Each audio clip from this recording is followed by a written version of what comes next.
The explosion lit up the void of space like a dying star. Admiral Sarah Chen watched through the bridge viewport as the Galactic Council's enforcement. Fleet 27 warships that had been humanity's allies for over a century erupted in brilliant flames. The Defiance, Earth's newest dreadnought, had just fired the shots that would change the galaxy forever. All targets eliminated.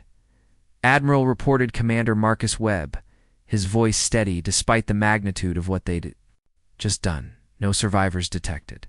Sarah's reflection stared back at her from the reinforced, glass-graying hair pulled back in a tight bun, steel gray eyes that had seen too much war, and now the weight of an entire species' future. Behind her, the bridge crew worked intense. Silence. Every one of them knew they'd just committed the greatest act of rebellion in galactic history. "Status report," she commanded, turning from the viewport. "All Earth Defense Force fleets are in position," Webb replied, checking his holographic display. "The Council's communication networks are jammed. They won't know what happened here." At least 6 hours. 6 hours.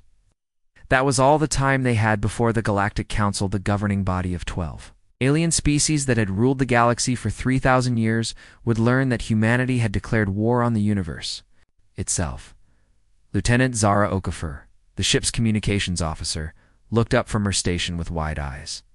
"Admiral, we're receiving emergency transmissions from Earth. The other species are. They're mobilizing everything."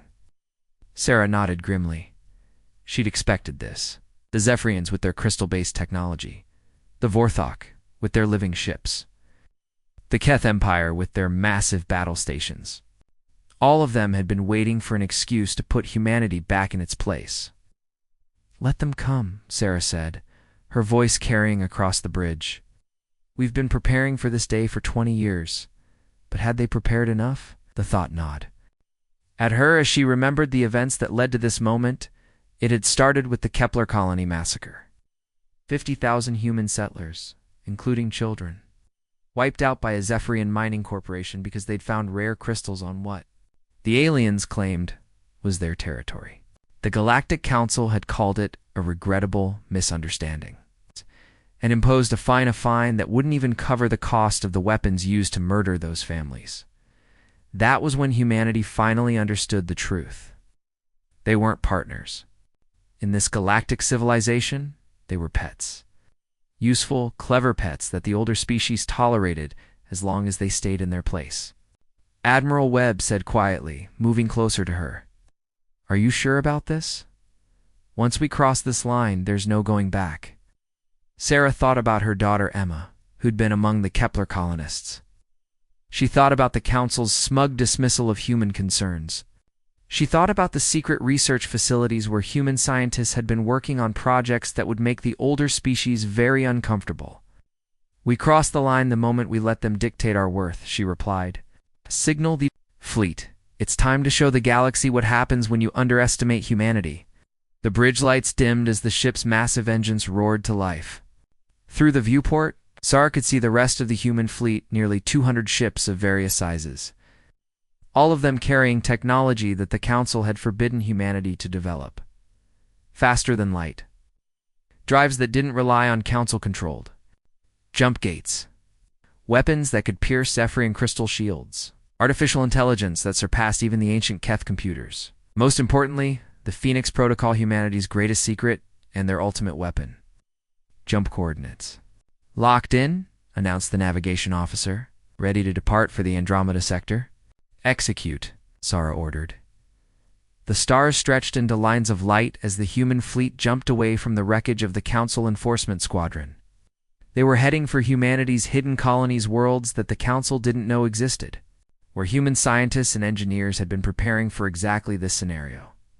But as the Defiance hurtled through hyperspace, Sarah couldn't shake the feeling that they were missing something. The Council had ruled the galaxy for 3 millennia. They had resources, technology, and alliances that humanity could barely comprehend. What made her think that one species could stand against 12? The answer came from an unexpected source.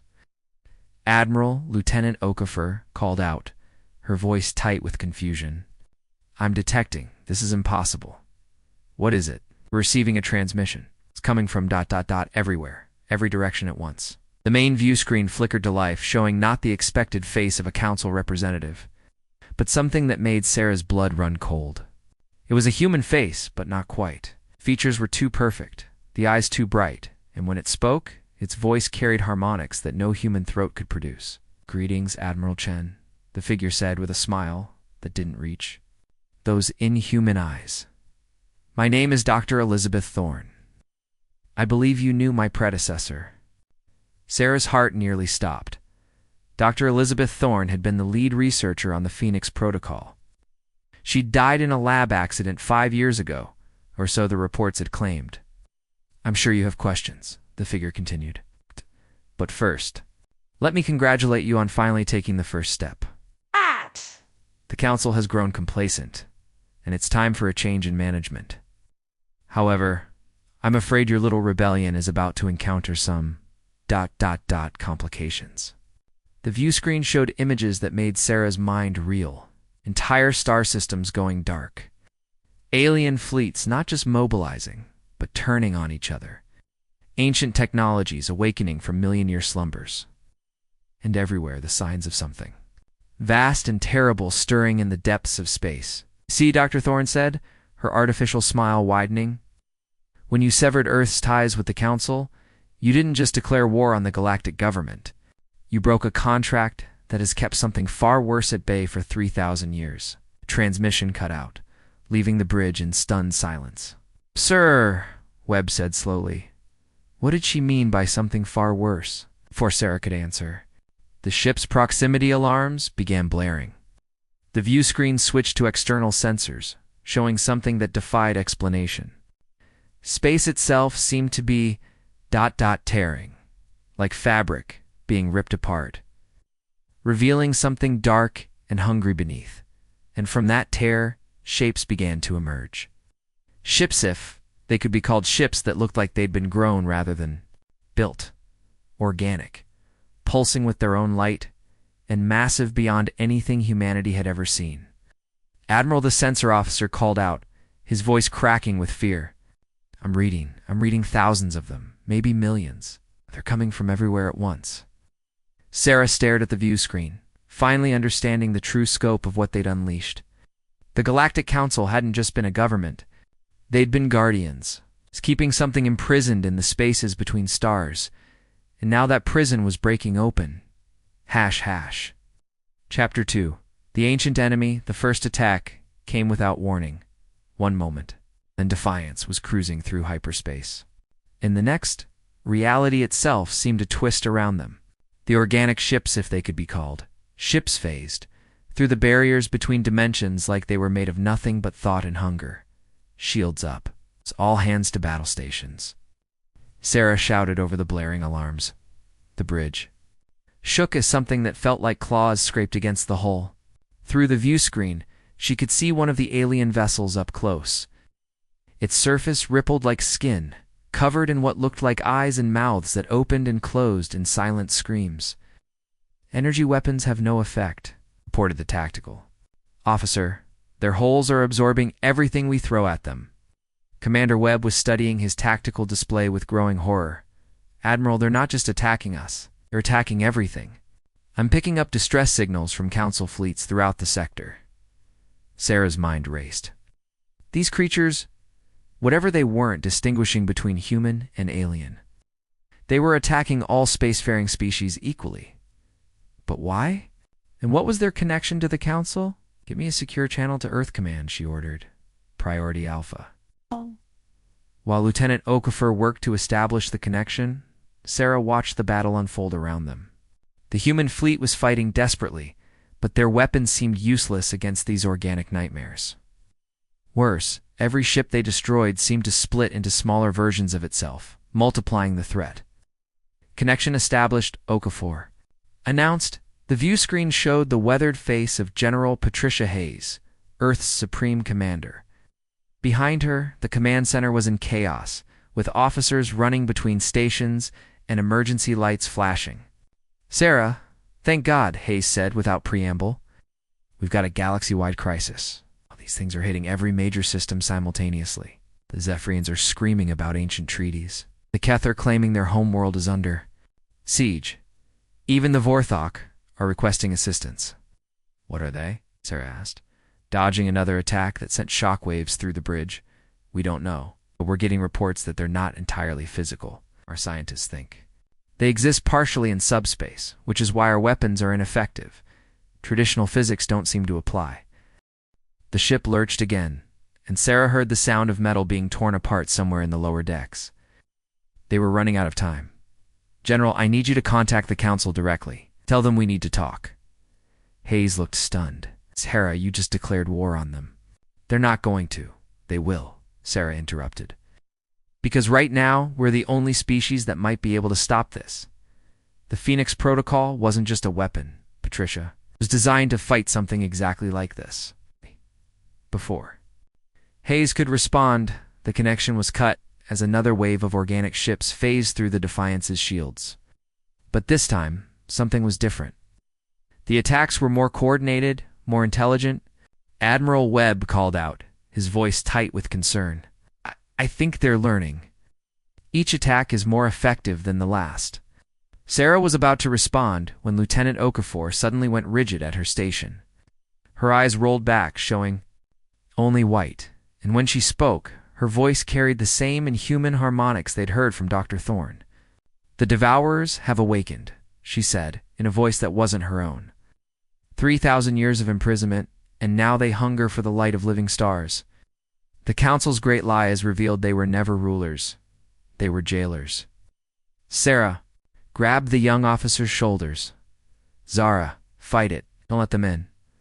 But Okafor's possessed voice continued. Your species broke the chains, little admiral. You wanted freedom from the Council's rule, and now you have it. But freedom comes with a price, the price of facing what the Council kept locked away. The lights on the bridge flickered, and Sarah could see dark veins spreading under Okafor's skin. Whatever was controlling her was trying to use her as a gateway into their reality. Webb, get her to the medical bay now. Sarah ordered as the commander dragged the struggling officer away. Sarah turned to face the view screen. The organic ships were everywhere now, their forms shifting and changing as they adapted to human weapons. But in the distance, she could see something else. Council ships, fighting alongside remnants of the human fleet. This is Counselor Vex of the Zephyrian delegation, came a transmission in the crystal-clear tones of the alien's translated voice. Admiral Chen, we need to talk. Immediately. Sarah hesitated. Vex was the council member who had dismissed the Kepler colony massacre as a regrettable misunderstanding. The same alien who had looked down on humanity for decades. But now, his voice carried something she'd never heard before. Put him through, she said. The view screen showed the angular features of the Zephyrian counselor. His normally immaculate crystal blue skin was cracked and dark, and his 3 eyes darted nervously around his command center. Admiral, you have made a terrible mistake, Vex said without preamble. The treaty your species has broken was not just a political agreement. It was a binding that kept the Devourers imprisoned in the spaces between realities. The Devourers? Sarah asked, though she was beginning to understand. Ancient beings that consumed entire galaxies before the Council's predecessor species managed to trap them. The treaty required all spacefaring species to maintain certain restrictions on their technology. Restrictions that prevented the barriers between dimensions from weakening. Sarah's blood ran cold. You're saying that our advanced technology, the FTL drives, the AI systems, the Phoenix Protocol, they're breaking down the barriers? Not just breaking them down, Vex replied grimly. Your Phoenix Protocol is designed to manipulate the fundamental forces of reality itself. Every time you use it, you create fractures that the Devourers can exploit. The implications hit Sarah. Like a physical blow, humanity's greatest weapon, the technology they developed to free themselves from Council control, is exactly what was letting these cosmic nightmares into their reality. But there's something else, Vex continued, his voice dropping to a whisper. The Phoenix Protocol wasn't entirely a human invention. Someone has been guiding your species, feeding you the knowledge needed to break the barriers. Someone who wanted the Devourers to be freed. Sarah thought of Dr. Thorne's impossible survival, her inhuman features, her satisfied smile. Who? Who would want to unleash something like this? We don't know, Vex admitted. But we have a theory. 3,000 years ago, when the barriers were first erected, not all of the Devourers were trapped outside reality. Some were already here, hiding in the spaces between thoughts, waiting for their chance to free their kind. The ship shuddered. Again, and Sarah could hear the screams of her crew echoing through the corridors. But now, she understood what they were fighting. Not just alien invaders, but cosmic parasites that had been planning this moment for millennia. "Counselor," she said grimly, "what do we need to do to stop this?" "There is only one way," Vex replied. "The Phoenix Protocol must be destroyed, and the barriers must be rebuilt. But to do that, we need something that no single species possesses: the combined knowledge of all 12 Council races, plus the one thing that humanity has that we don't. What's that? It's the willingness to sacrifice everything for the greater?" "Good." As if summoned by his words, the view screen flickered again, showing the impossible face of Dr. Thorne. But this time, Sarah could see the truth. The thing wearing Elizabeth Thorne's face was something ancient and hungry, something that had been planning this moment for 3,000 years. "Oh, Admiral," it said with that terrible smile. "You're beginning to understand. But I'm afraid it's far too late to stop what's coming. Devourers are already here, and soon they'll have consumed enough of this reality to bring through their greatest creation, the Void Throne." The transmission cut out, leaving Sarah staring at the organic ships that now filled the space around them. But she was no longer just seeing alien vessels. She was seeing the advanced scouts of something that wanted to devour entire galaxies. And somewhere in the depths of space, something vast and terrible was stirring, preparing to cross the barriers between realities and claim the universe as its own.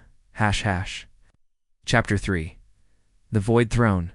The evacuation of Earth began at 0800 hours, Standard Time. Sarah stood in the command center of Luna Station, watching as humanity's home world was systematically torn apart by the growing dimensional rifts.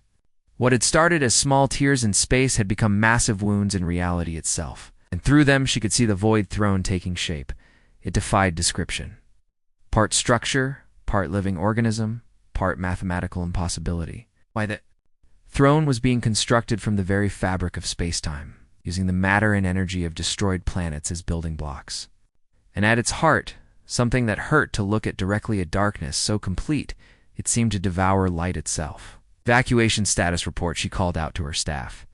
70% of the population has been evacuated to the outer colonies, reported Colonel James Park, her new operations officer. "But Admiral, the refugee ships are being targeted. Devourers seem to be hunting specifically for humans." Sarah nodded grimly. Over the past week, they'd learned more about their enemy than she'd ever wanted to know. The Devourers weren't just cosmic parasites. They were entities that fed on consciousness itself. And humanity's aggressive, curious nature made them particularly appetizing. "What about the Council fleets?" she asked. "Still fighting alongside our forces, but they're taking heavy losses. The Zephyrians lost their entire third fleet yesterday. The Keth are reporting that their homeworld's defenses are failing through the massive observation windows." Sarah could see the combined fleets of 13 species locked in desperate battle with the organic ships. The alliance between humanity and the Council was uneasy at best, but necessity had made them partners. The Devourers didn't care about politics or past grievances. They wanted to consume everything that lived. "Admiral," came a voice from behind her. Sarah turned to see Dr. Yuki Tanaka, the lead researcher on the Phoenix Protocol. The young scientist looked like she hadn't slept in days, her dark hair disheveled, and her eyes red from staring at screens. "Dr. Tanaka, please tell me you have good news." "I'm afraid not, ma'am. We've been analyzing the data from the Void Throne's construction, and our worst fears are confirmed. It's not just a weapon or a structure, it's a dimensional anchor. Once it's complete, the barriers between realities will be permanently destroyed." Sarah felt her heart sink. "How long do we have?"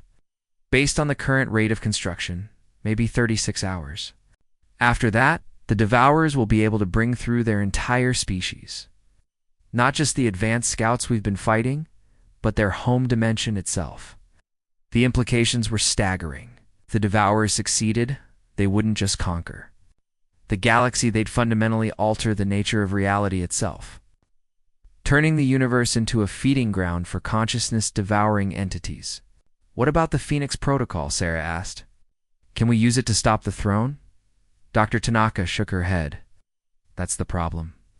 Every time we activate the protocol, we make the situation worse.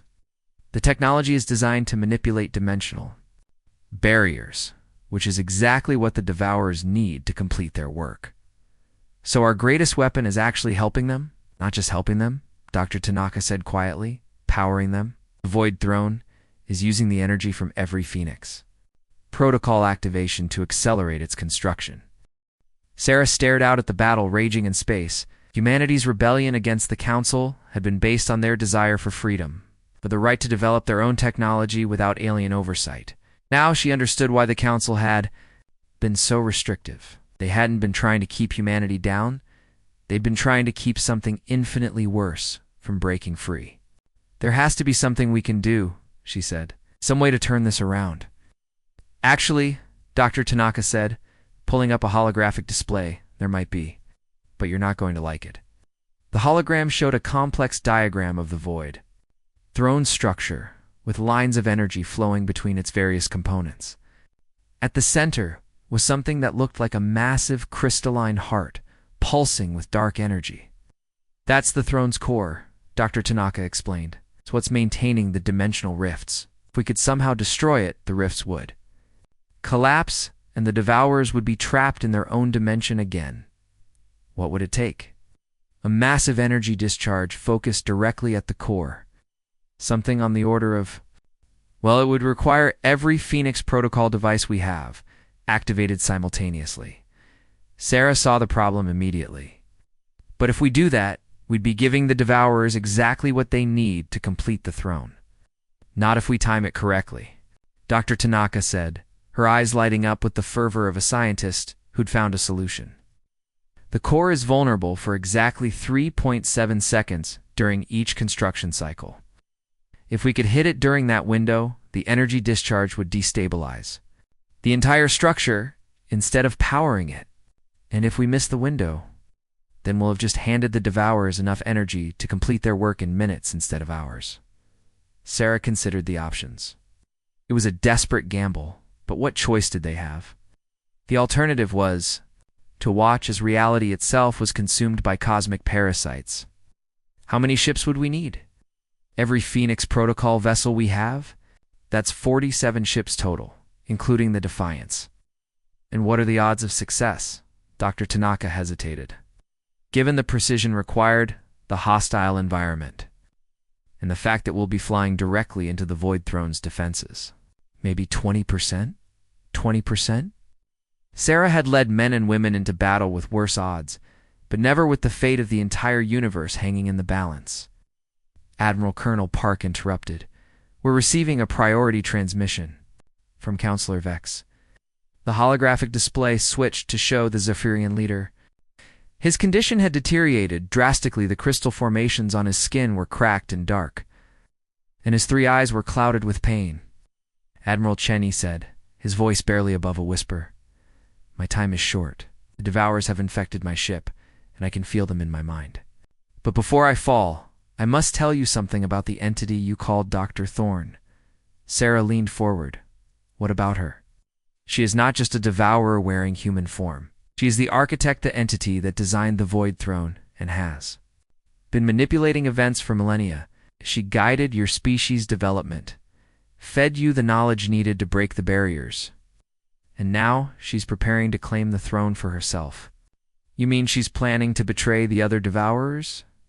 Worse than that, Vex replied. The architect doesn't just want to feed on consciousness, she wants to replace it. When the Void Throne is complete, she intends to merge with it and become the new governing intelligence of reality itself. The transmission flickered, and Sarah could see dark veins spreading across Vex's face. The counselor was being consumed from within, his consciousness being devoured by the entities that had infected his ship. Stop her, he said with his last breath. Stop her before she becomes a god. The transmission cut out, leaving Sarah staring. At the static-filled screen, the architect, an entity that had been planning this moment for thousands of years, manipulating humanity's development to serve her own ends. Admiral Dr. Tanaka said quietly, "There's something else. If the architect is planning to merge with the Void Throne, then destroying the core might not be enough. We might need to destroy her as well." "How do we fight something like that?" "I don't know," Dr. Tanaka admitted. "But maybe we don't have to fight her. Maybe we just have to outsmart her." Sarah was about to ask what she meant when the station's alarms began blaring. The view screen showed something that made her blood run cold. The Void Throne was changing, its construction accelerating at an impossible rate.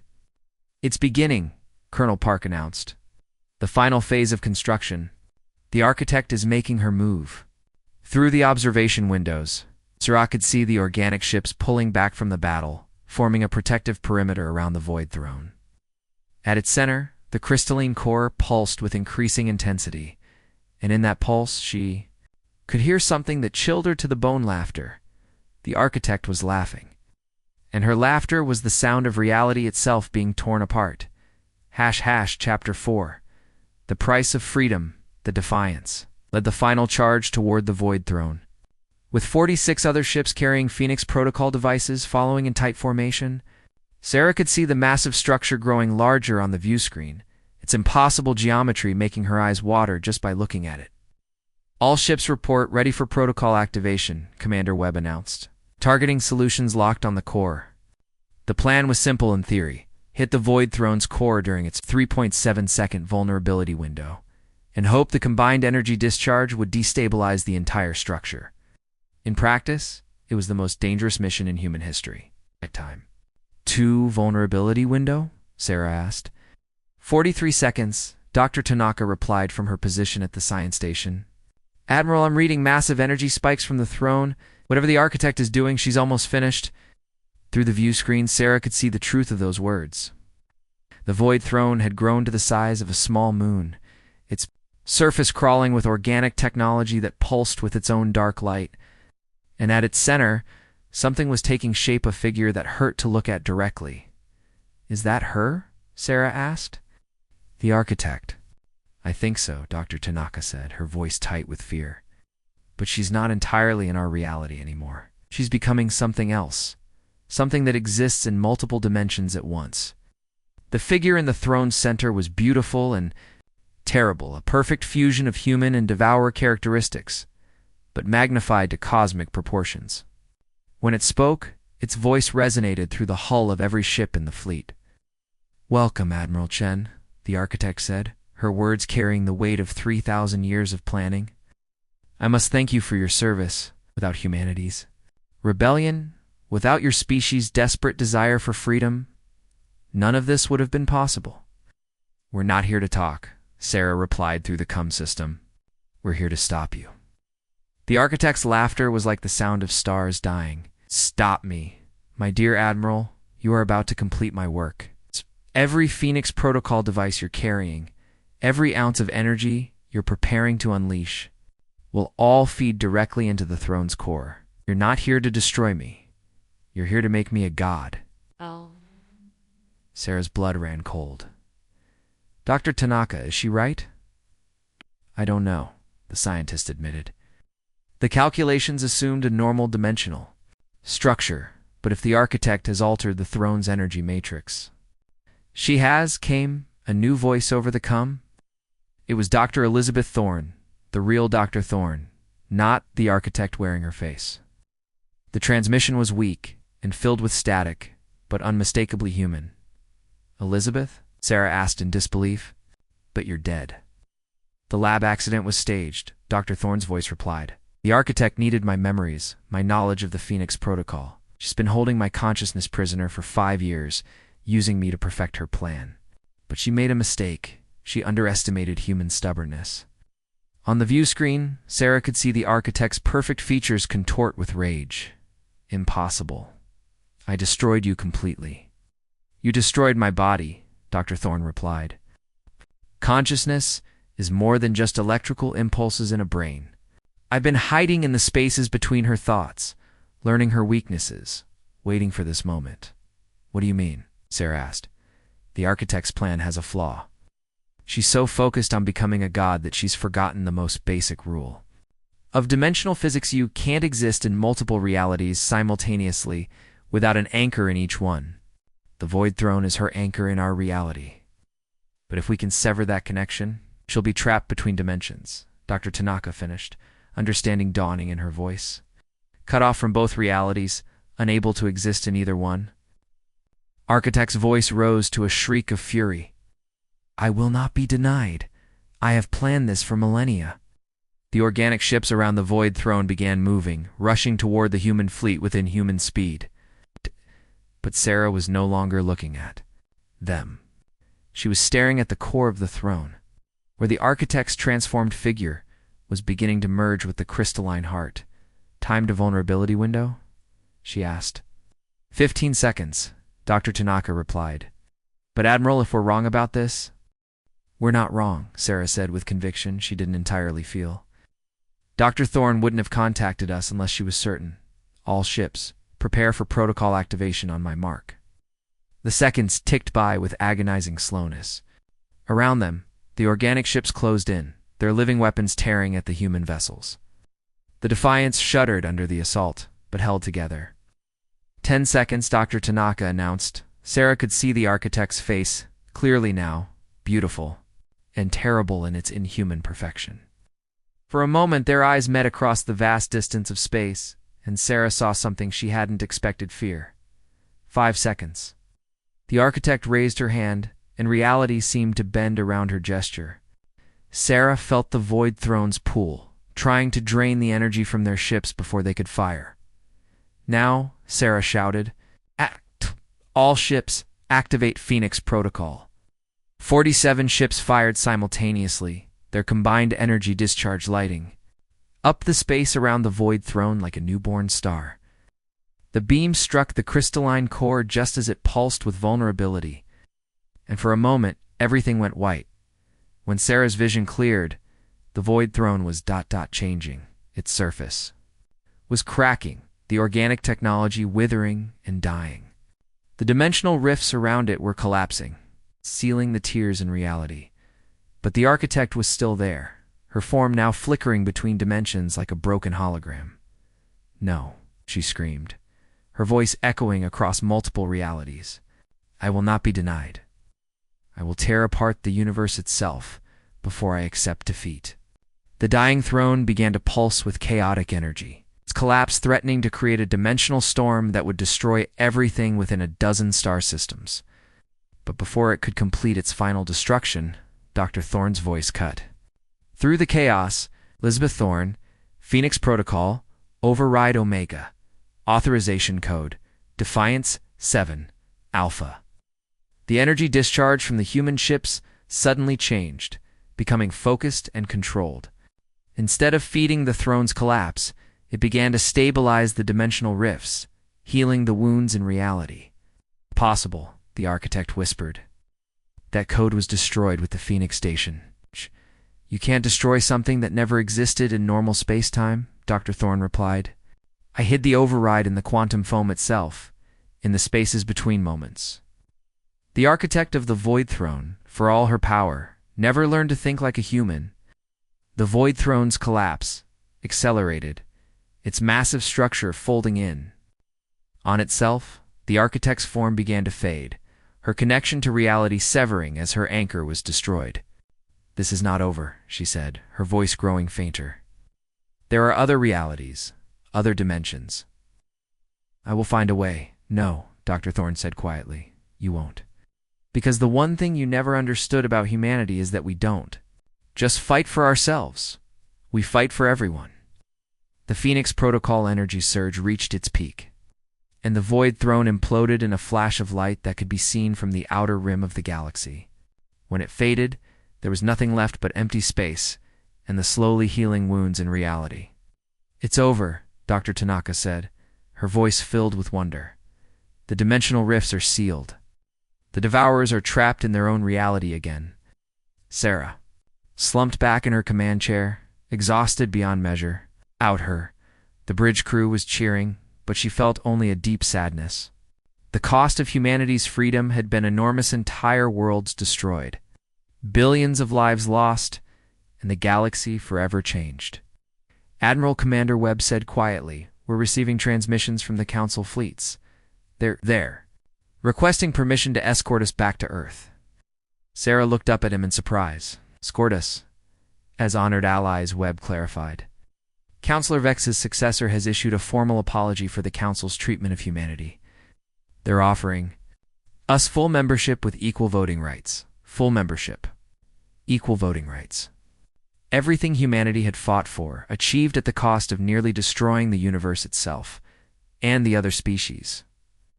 Sarah asked. Grateful, Webb replied. The Zephyrians are offering to share their crystal technology.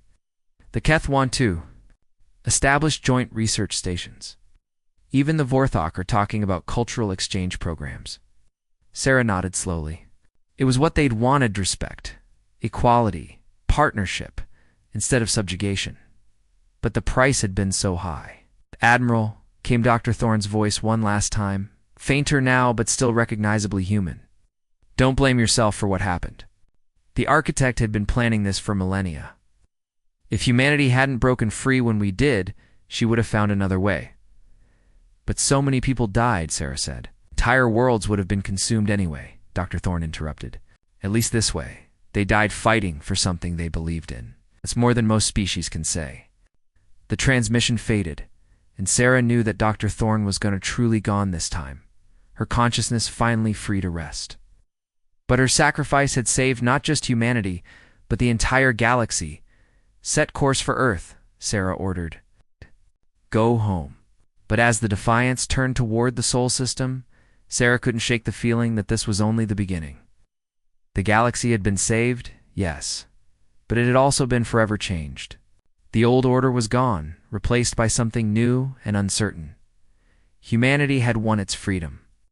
But freedom came with responsibilities. And as Sarah looked out at the stars, she wondered if her species was ready for the burdens that lay ahead.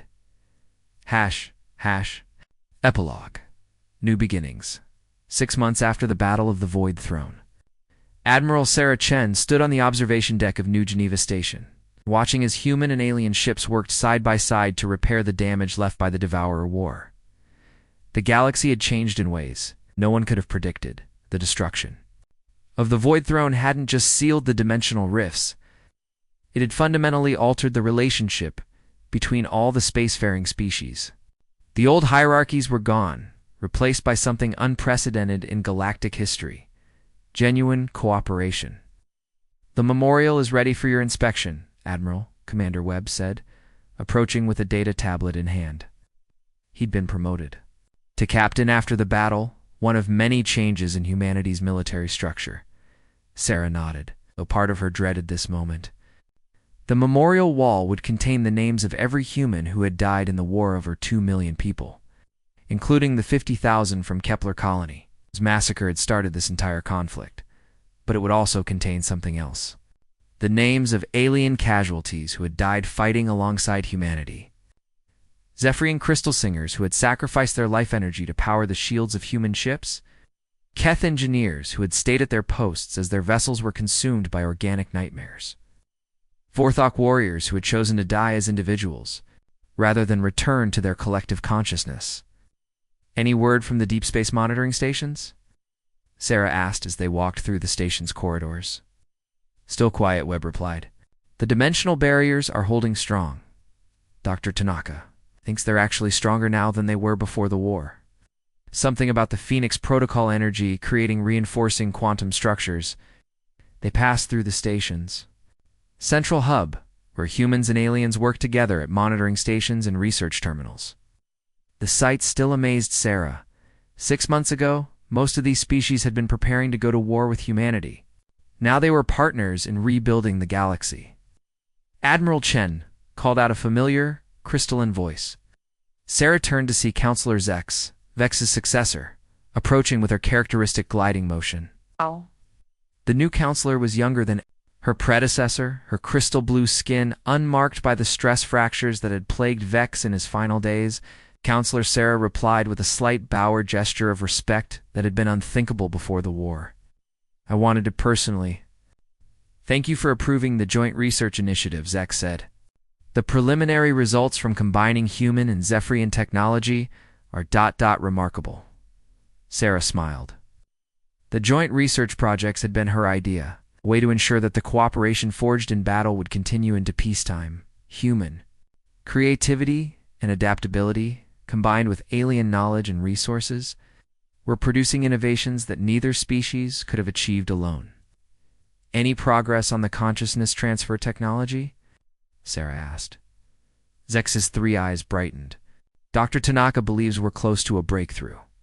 If successful, we may be able to preserve the consciousness of individuals at the moment of death, not true resurrection, but a form of continuity that could revolutionize how all our species view mortality.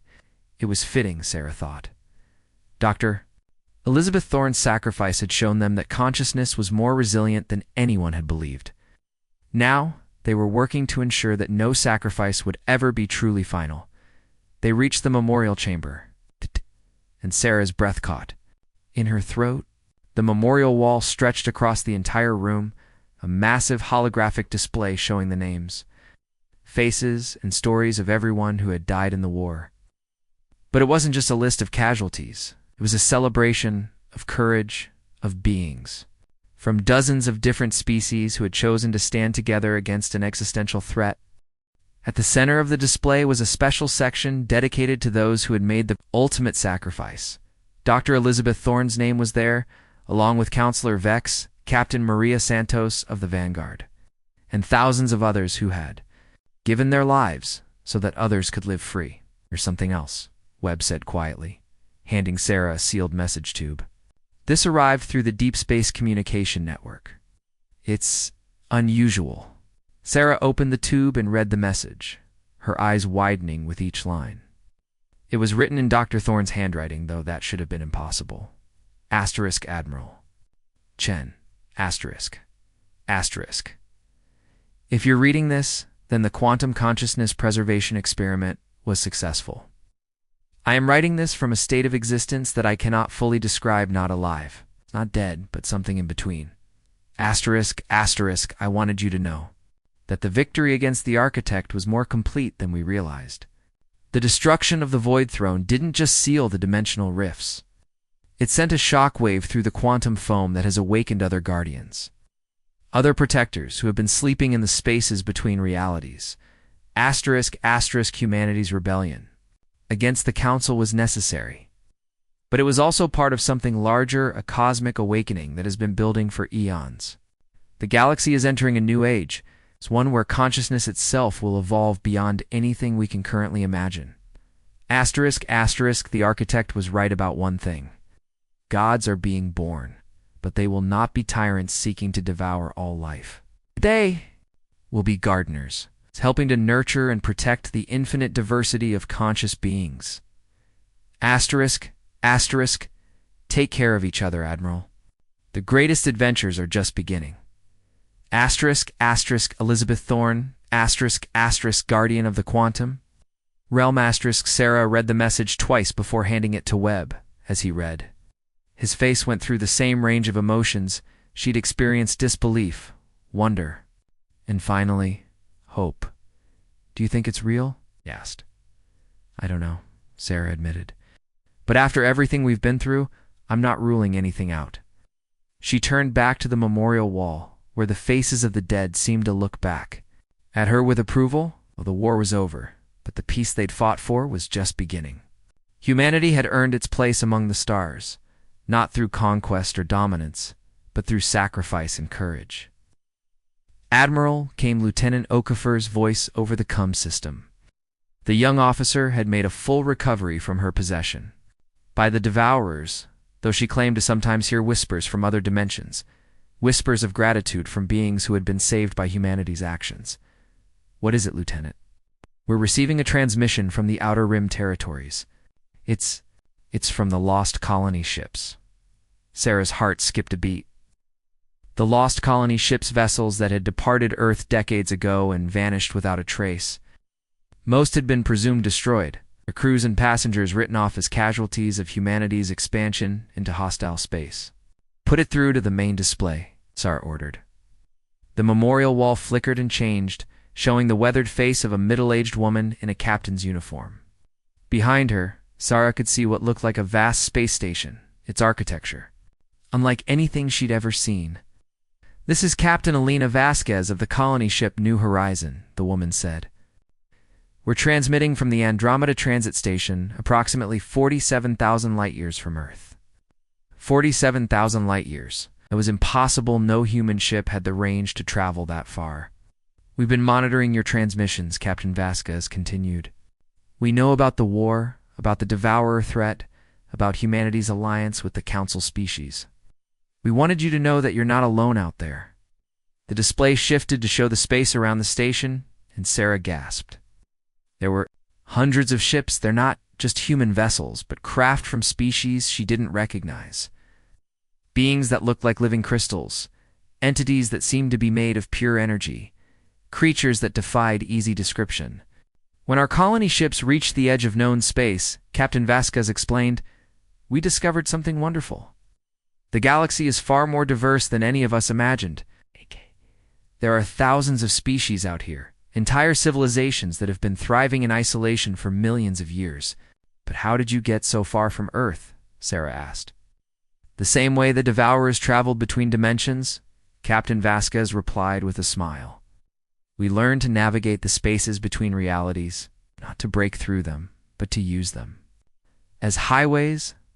The beings out here taught us they've been waiting for species like humanity to develop enough to join them." The implications were staggering.